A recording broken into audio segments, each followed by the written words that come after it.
Welcome to Midlife Women Entrepreneurs, where you'll find real stories, practical strategies, and the mindset shifts you need for entrepreneurship. If you've ever felt like midlife was too late to launch a business, write a book, or chase a dream, think again.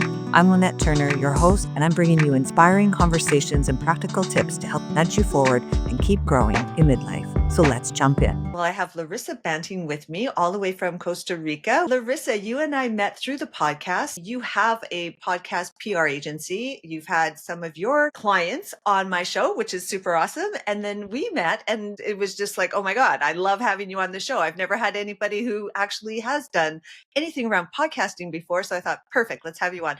However, you've got a bigger background, quite an interesting story. It's a love story that took you to the other side of the world. I'm going to hand the floor over to you, Larissa. Give yourself a little bit of a background and then we'll just jump right into the interview. Awesome. Thank you so much, Lynette. So I'm Larissa Banting. I'm in San Jose, Costa Rica, up on top of a mountain. And how I got here is it is an interesting story. So I am a publicist and I have my own small boutique PR agency. We work with, thought leaders and companies, but we also work with solo entrepreneurs, authors, and small businesses with podcast booking. So I've been in PR since 1993. Wore a lot of hats in the PR business, working with small arts organizations. So I had to do marketing and PR. I also got into film and television publicity. And what happened was in November of 2001, I came down to Costa Rica to film a movie of the week, met this really cute actor on set, and I had to go back to Edmonton. We wrapped right before Christmas. And then January 8th, 2002, I'm on a plane back to Costa Rica to be with Roberto, who is now my husband. At the time, I didn't speak Spanish. I didn't have a job. We had dial-up internet. Like this was pre-laptop lifestyle. So it wasn't like being a digital nomad. This was like, I'm going to a country where I don't know how I'm going to make this work. But I just had a heck of a lot of faith and people thought I was nuts, but I made it work. Taught English for like $4 an hour to start. Found a job for a travel agency. And so I was selling travel and tours. I actually wrote a guidebook for Brad Publishing in England. And that was in 2006, it was published because I was just like doing a lot of like on boards and whatnot, like giving information about Costa Rica. Because back then it was still, people didn't really know much about this country. And the internet was still kind of nascent, it was still kind of in its baby steps. So what happened was there was an opportunity to take over doing the wedding planning for this travel agency. And I was like, well, hey, I just got married. I did events all my life. I can do this, no problem. So I started with them, got to the point where I couldn't do the travel anymore. It was just too big. And then eventually I made the leap and opened my own business, which was called Weddings Costa Rica, and hired a publicist. Even though I was a publicist, you're probably like, but you're a publicist, Larissa. Yes, but back then, back in the day, like we're talking like this was like 2003, you were very much in your silo. So I didn't know travel. As a publicist, I didn't know weddings as a publicist. Like I knew television and film in Canada. So this was completely out of my bailiwick. So I hired this woman. I was through a friend. I met her. She was leaving a big agency and starting her own small agency. And I was her first client. So I got in at a really good deal. But she was in New York. I went to New York. I did a big press junket. I met all the editors of like Modern Bride and Martha Stewart Weddings. And I actually was interviewed by Martha Stewart Living Radio, which was like a thrill.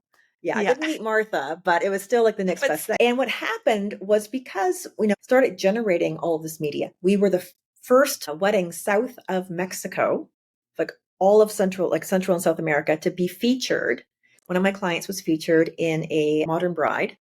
And because of this, what happened was Destination Weddings and Honeymoons magazine, they created this list called the A list, the top 30 planners in the world. And I was on that list. I don't think I was really one of the top 30. I mean, there's so many incredibly, wonderfully talented planners out there, but it was the perception because they saw me in the media. Because of being on that list, it gave me that authority, that credibility. I had a lot of interesting conversations with parents who were very skeptical about sending a wire transfer to, someplace they couldn't even find on a map.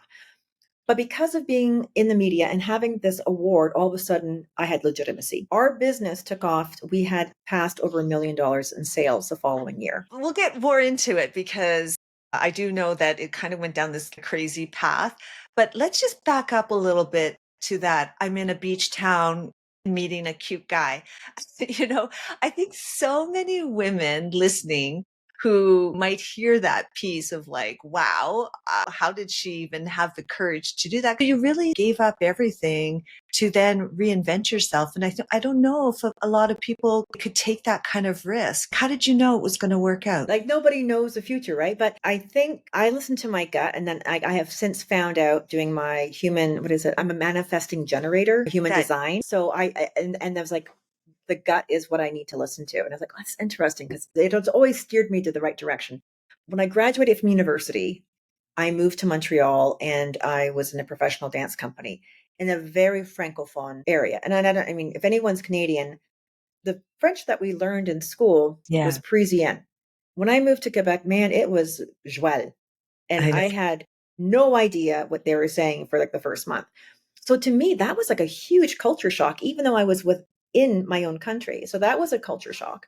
And then a year later, I was accepted to do my master's degree with a full ride scholarship in Edmonton. Again, huge culture shock because it was very different. So I think that maybe like this kind of just jumping in and moving across the country into totally different situations had already kind of prepared me, I think, somewhat for the jump to Costa Rica. Now, obviously, moving to a completely different country where the English level was not many people spoke English, I dove in and started learning Spanish. And I don't know, I just kind of, Got into the I, culture. I got into the culture and just I think when you have this belief in yourself that everything is going to be all right, you're the thinker of your thoughts. And I think when you go into something with the attitude, well, failure is not an option. I have a plan. I always have a plan A, plan B, and usually a plan C, but it's not failure. I Good. guess That's that good. helps. Okay, so you went from publicist, well, first falling in love, publicist to destination wedding planner, and then now PR agency. Why did you make the pivot from wedding planner? Well, wedding planning is always named one of the top 10 most stressful professions in the world. Right, And it's up there with firemen and policemen.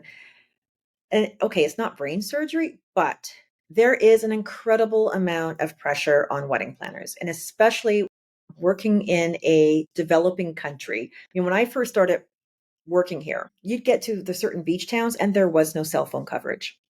Like there was right. none. And just anything and everything could happen. I have had, like, I'm going to write a book because I've had some of the craziest stories happen here. And so it's taking that stress level and then turning it up to 11. So that was very stressful. I had at one point I had 14 employees, and then I had my baby, and it was like I can't be the mom to everybody. So we had a travel arm, and I sold the travel agency part of the wedding planning business. So I was just doing the wedding planning and looking after, like dealing with being a new mom, but it's a travel. That's really what it came down to, Lynette, was I'm in San Jose because, this is where everything is centered, is in the capital, around the capital city. Once you get out to the beaches, there's not much. So that's why I never moved to the beach. But we don't have the super highways that you have in North America. So just to get to the beach, which is not that far, like if you look on a map, we're the size of West Virginia or Nova Scotia. Like, how long would it take to get from one, you'd like, oh, I could Yeah, probably do that in like, 2 or 3 hours. Wrong. yeah, Because the traffic here is ridiculous. It was the amount of time on the road, that stress. My husband, and then we had COVID hit and my business was shut down for 10 months. My husband at the time had a catering company. So overnight, literally overnight, boom, we had nothing, nothing. right. And luckily he got a job from a client who decided to ride out COVID here in Costa Rica. And so he went up to be their private chef, and he's still working, like they've moved down here permanently. So he's living and working about a 4.5 hour drive from where we are, my daughter and I. She doesn't want to move to the beach, the best schools, and she's also a competitive horse jumper. So everything was like right here. So then it became, I'm trying to look after her schedule, and we live on a mountaintop, so there is no bus. How do I get her to school, to her riding, and be on the road doing weddings? And it just honestly got to be a lot. So luckily what had happened, I had started thinking long term, like what is my out? Because I know I didn't want to be doing this for the rest of my life. I love weddings, but it was too much. So I had started pivoting back to PR, and I had created like a small like self-liquidating offer. I don't know if you're familiar with that, but what it is basically is the idea is that you have instead of just doing a lead magnet on Facebook ads, you sell something for like under $27, Yeah. $7, whatever. Yeah, it's a low ticket course or something like that, that it's like for 27, 49, 95, something like that. And that sort of Right. gets this person into your email funnel, if you will, your sales funnel. Right. And then in that, and when they get into that first offer, then there's a couple like there's a one-time offer and there's an order bump. So then that $27 offer can become a $141 offer. So you're liquidating the cost of your Facebook ads and making some money on the back end. So I started that literally, I started the ads 2 weeks before we shut down for COVID. So that basically is what saved me because I had nothing coming in from the wedding business. I had to refund my biggest wedding because they had to cancel. And I had to eat all of the banking fees from the credit card companies. That was like 15,000 just in fees. Right. I had to come up with. Yeah. So that was like already on the horizon. Like, okay, so what's my exit plan? How am I going to sell the business? And so I did. I sold the wedding company 2 years ago, Okay. and I've just been all in on the PR. So I can do that from home. Now I do have, we do have a laptop lifestyle. So Yeah. So yeah. tell me about the low ticket offer. What was the Okay, it was transformation called I was going to get from it? Yeah. Yeah, so it was called Pitch Perfect. So the Okay. idea was because what most people struggle with being like, how do I get into the media is they don't know what to say. How do I approach the media? Why would they Right. want to have me as a focus of their story?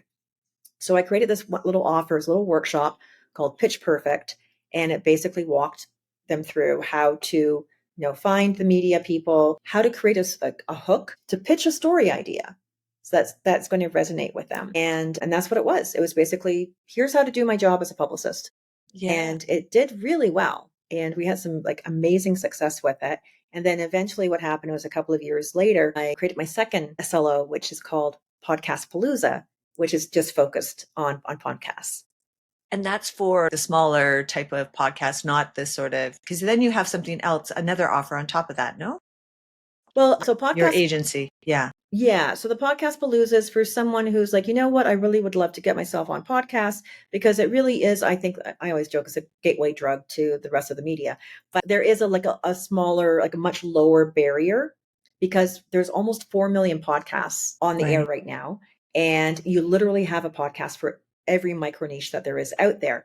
What we're seeing in the industry right now is about a 15% response rate from podcasters. So that means for every 100 pitches you put out to a podcast, you're going to get 15 that answer you. Doesn't mean with a yes, but just at least answering you saying, hey, like someone might be like, hey, we're not taking anybody on right now until like next year, or thank you, but it's not a fit. You look at what the industry standard right now is for print, it's at 3.84% response rate.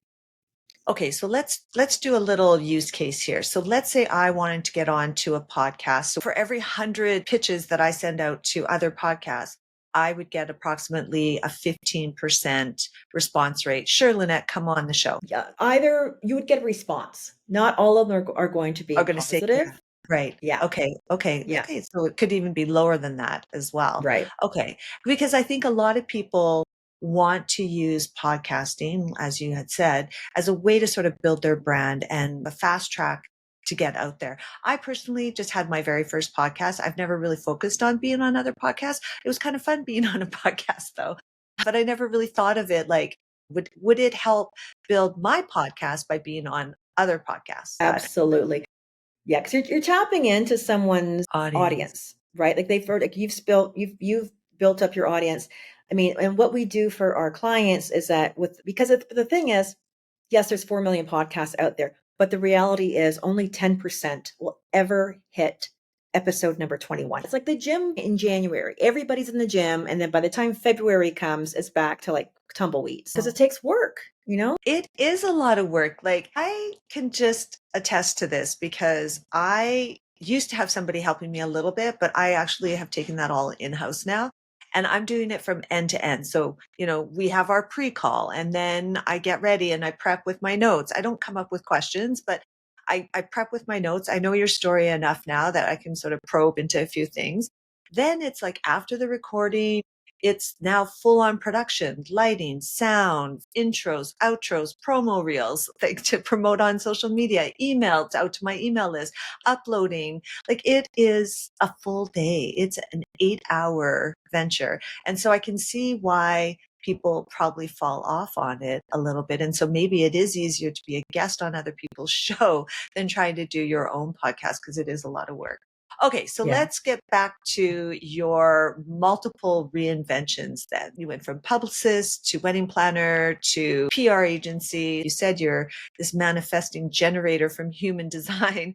What do you think each one of those pivots taught you? And for anybody out there listening, what does a pivot teach us? I think a pivot teaches us that we're far more capable than we give ourselves credit for. I think so many people hold themselves back because it's like, well, it's not perfect, or I don't know exactly what I'm doing 100% yet. And it's that, I think, especially for women, that tendency to be in that perpetual state of I'm not quite ready yet. And I think that's what holds people back. And whereas if with myself, it was kind of like, well, I'm just going to have to like just muddle through it and not so much fake it till you make it, but just kind of put yourself out there and have that confidence. I mean, I actually got into PR. If you want a pivot story, Edmonton, you need a car to drive. I did not have the money for a car when I first moved there. And after I realized I did not want to go to university for my master's, so I thought, well, how can I get a car? I said, I know, I will sell cars because they give you a car to drive. This is my thinking, right? It makes Completely sense. logical thinking. Exactly. Yeah, it's like I was broke. I didn't have the money for a car. So how can I get a car? Yeah. Well, I'll sell cars. Yeah. So I did that and I found it. I went in for the job interview, and because I'd minored in psychology, they was like, oh, take this test. And I was like, okay, well, this is easy. And anyways, I got the job. And it turns out I was the second female car salesperson in the province of Alberta in 1991. And I sold a car my first day. I had no idea what I was doing because so what I did is I would go in when things were slow, and I'd go into the back and hang out with the mechanics to learn about the cars. So I didn't come off as being like, well, it's got 4 doors and some tires. And then my third month, I was like the number one car salesperson for the month. And because of that, Nissan came and asked me, because I was working for Suzuki, if I would come and work for them. And Nissan was, like it was a big jump up. They had training sessions every single month, and they would like teach you all about your vehicle, but also the competitors' vehicles. So when I go back into the showroom, I'd say to them, like, hey, I know you're not just looking at the Pathfinder. When you go to see the Toyota dealership, ask them about this, look for that. You're going to see that this doesn't have the same thing, blah, blah, blah. And people would say, you know more about your competitors' cars than the salespeople do. So that idea of like, okay, I didn't know anything about cars, but I can figure it out. Like, this is not rocket science. There's everything is figure outable, right? Exactly. What would you say to a midlife woman entrepreneur who feels like maybe she's a little too far behind or a little too tired to start something new or make her own pivot in her business? I think that we, again, do not give ourselves enough credit Right. for our experience, our knowledge. It is those soft skills that we bring to the table. And that's what I mean with the car. I was like, okay, well, I'm really good at communicating, and I don't have like formal sales experience, but I can figure it out. Like I worked in a record store and whatever. Like you just talk to people and you find out what they Yeah. want. It's just, and so I think if you start looking back on what you've accomplished in your life and all of those skill sets, I mean, okay, so maybe you don't know the latest, you can figure it out.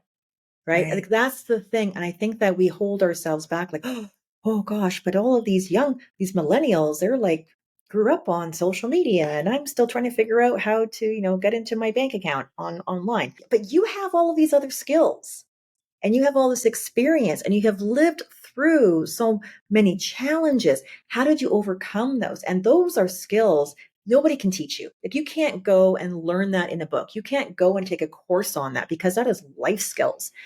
So you have that in spades. And oh my God, like that, the more that we start seeing AI coming into our world, the more these types of skills are going to be valued.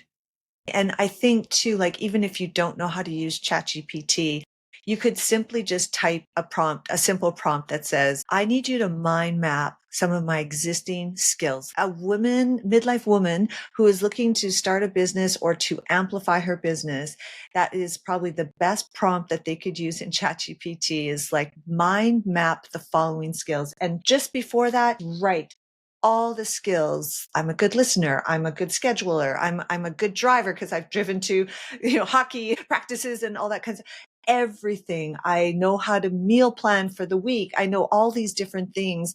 And to put that into ChatGPT to say, now help me take my current business and amplify it. I think honestly, the outputs of that prompt, it's such a simple prompt. You're going to just get so much information from that.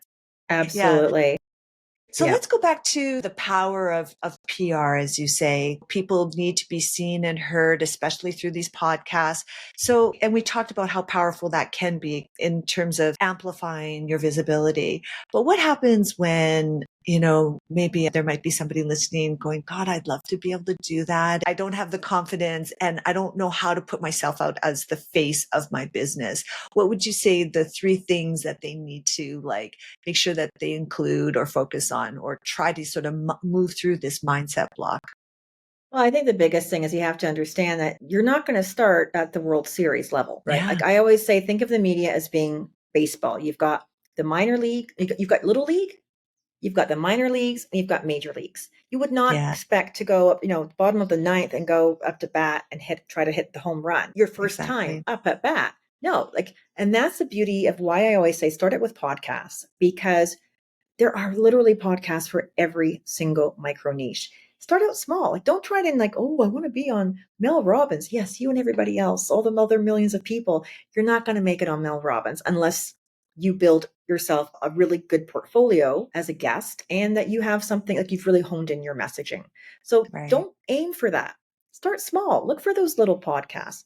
Ask your audience, hey, what podcasts on whatever your topic is, your specialty, what do you like to listen to? And Yeah, start putting that list together and just start putting yourself out there. And the nice thing about podcasts is, yeah, most of it is just audio. So you mean it's not live television.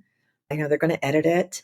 It's the more that you do it, the more you start honing your message, the more comfortable you become, the more it becomes almost second nature. And then you can start working up the levels. And then you can start broadening. Oh, well, now maybe I'll try print, right? Like it's stepping stones. Don't try and Rome was not built in a day. So just start small. And every time you could put yourself out there, you're going to feel a little more confident. And right. the biggest thing I want to say, there is no one that's going to come running out of the bush with a giant hook going, ha ha ha, how dare you? You're not the expert. You're just, no, like there's no hook coming to take you off stage. There's no sign saying you have to be this high to ride this ride.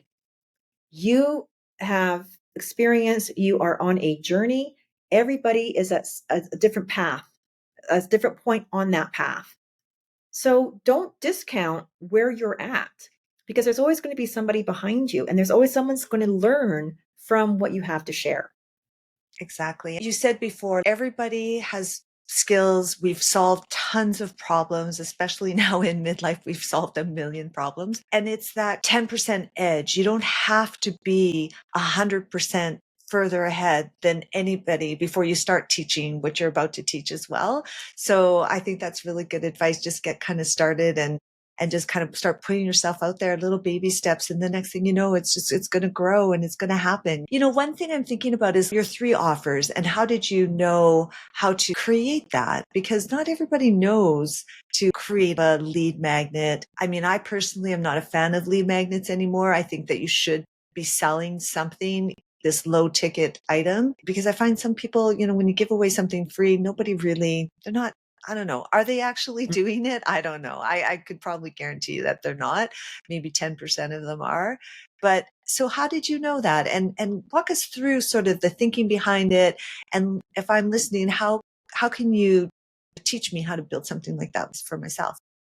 Okay, well, I mean, I was in a mastermind, and I'm a big proponent of masterminds because, especially when we're solopreneurs, because you can get a little lonely. Like I'm in my little mountaintop office, and I'm, come on, what do you talk to? My family thinks they don't understand. Like my daughter's kind of like, yeah, whatever, mom. So Matt, if you have an opportunity to get into a mastermind or whatever, it's because again, it's like you're learning from people. It's that hive mind. So I was in a wonderful mastermind and they taught us how to do this. And so part of it was like, okay, well, what is a problem that I can help people solve? And one of the things I did exactly for Podcast Palooza is I sold it before I made it. I am going to shout this from the rooftops. Do not make a course or anything like that to sell until you know you have the audience to buy it. That's great. Because you might think, oh, this is a great idea. And how many people have done this where they put their heart and soul in, oh, I spent months making this course and here it is. And then it's crickets because Right. they thought that this was going to sell, but their audience was like, well, no, we don't want that. We don't need that. So what I did with Podcast Palooza was I just put something on Facebook and out to my email listing. Hey, I'm thinking of running a workshop on, how to find your perfect podcast and pitch yourself to them. Who's interested? And so a bunch of people put their hands up. And okay, great. So I did just a Google Doc with a link to like PayPal. I said, okay, here's what I'm going to be covering. It's a 45-minute workshop. Here's the payment. It goes up to $37 as of this date. Boom. So now I am validating my Yeah. offer and I get people. So then I did the workshop. I actually did it. This is the same clothes, everything on a Tuesday and a Thursday. And I had it filmed. And then what I did was sent it to some guy on Fiverr to edit the best portions together. And I had it, it's like basically in 3 15-minute sections with a Q&A at the end. Right. So really easily to digest. And then I included some bonuses and I packaged it up and then boom, there's my offer. So I made money. Like, I don't know, I have like $1,500 to film it. And then I had it ready to go, a validated offer. And then I just started running ads to it. So what I did was like, okay, well, here's the 45-minute workshop learning how to do all of this, right? I'm going to walk you through all the steps. When they go to checkout, there is an order bump. Hey, one of the things most people struggle with is the emails. What do I say to get these podcasters interested? Well, guess what? I have 3 templates for you, walk you through how to do it. It's $17. I had a 73% purchase rate, Conversion. which is Okay. crazy for Great. the conversions, right? Yeah. And then right before checkout, it was like, wait a second, you've got the knowledge, the steps, the 6-step system. You have the email list, but who are you going to send this to? Well, I happen to have the Black Book. We have over 1,000 podcast contacts in all 14 different categories. It's only $97. And we had a 33% conversion rate on that. So Wow. now that $27 offers was now $141. And it just runs in the background, and it was like a once and done. So if think about that, like if you're not sure, I mean, the easiest thing to do, ask your audience. If you get people raising their hand, then you've got a winner, and Right. then go forward with that. But like what is that one specific problem? Don't try and solve the whole enchilada. Pick one super hyper specific problem and go all in on that. And then you open yourself up where you can be doing these workshops on a regular basis and then turn them into courses and have them running with Facebook ads. I love that. What would you say if somebody was listening to this and they have a Substack or some sort of email that goes out maybe once or twice a week? What would you say to them in terms of trying to monetize that? And how could they promote that in a way that would then generate some passive income? Well, I mean, I think Ash Amberge, I don't know if anyone's familiar with Ash, but Ash Amberge, she's brilliant. She's actually a personal friend because she used to live in Costa Rica, but she is the queen of this, like how to monetize Substack newsletters. So what she does is Okay. you get onto her email list. She will give you part of it. And then it's like kind of here's what I'm talking about, but here's the how. If you want to get into the how, you have to be a subscriber. Right. Like maybe give them like, again, it's like that little taste tester that you have at Costco. Like, here's a little spoonful. Oh, that's delicious. I want to buy the 10-gallon jug.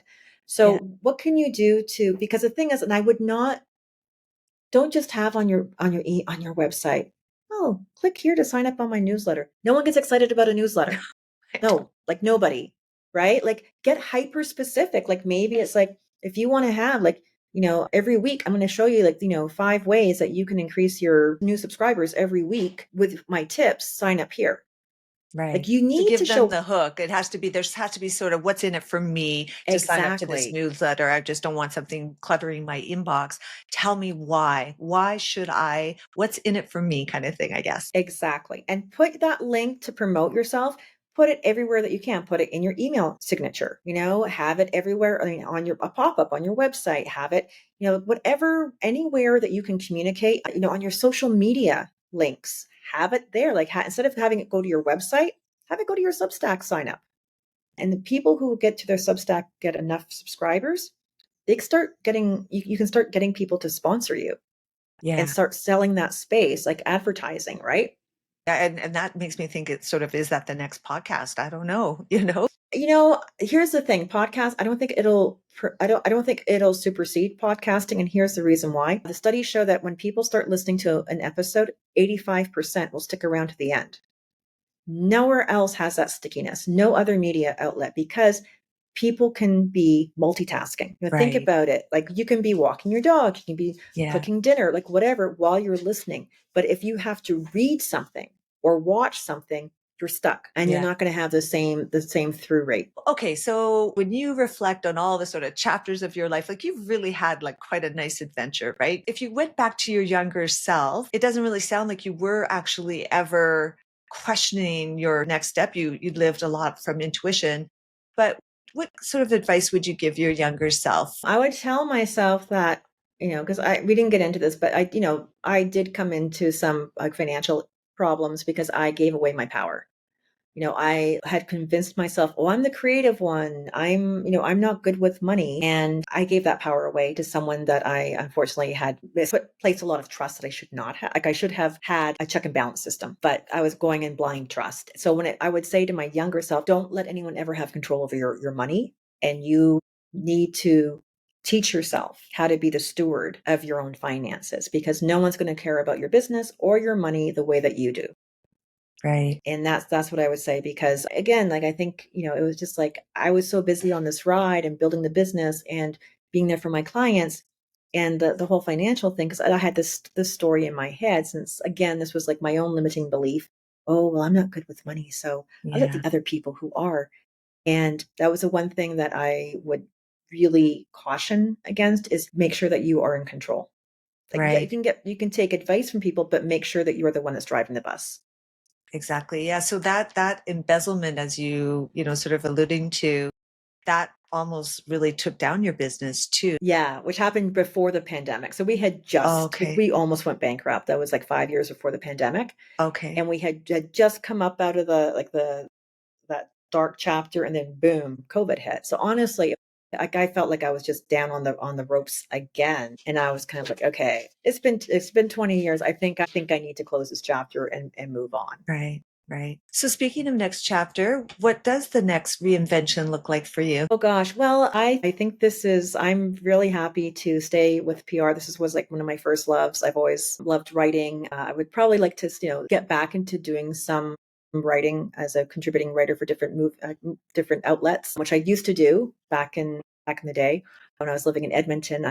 I was a journalist, but I think, and just with my daughter, she's going to be starting university in Canada in a year, and just, building a business where I have that freedom to move around, spending my summers in Canada while she's there, and then be spending the winters here in Costa Rica, and being able to service my clients and travel and write that book again of all Yeah. my crazy The adventures. memoirs, the memoir. Yeah, I, memoirs. I I mean, we are at that age where the memoir is like such an important part, I think, of leaving a legacy. And I think you're leaving a legacy for your daughter to just see how, you've built these businesses and stuff. So it's been great. If somebody's listening to this podcast and they kind of want to know, well, how do I actually start to get ready to, get on the podcast? Where do I find you? Okay, well, I am the only Larissa Banting in the world. So I'm at larissabanting.com. And in the show notes, I do have a link so that they can download Podcast Palooza, a workshop for free as my gift to them. And so Okay, they can get that's great. started on their own podcasting journey. Okay, so yeah, I will make sure that I put that link in the email and as well as the show notes. So, Larissa, you have been amazing. Thank you for your support and thank you for being on the show today. I think you're wonderful. Likewise, thank you so much, Lynette. Hey, it's Lynette. Thanks for listening today. Please like and subscribe. And if there's somebody out there that you think could benefit from the episode, give it a share. Midlife is your time, so go get it.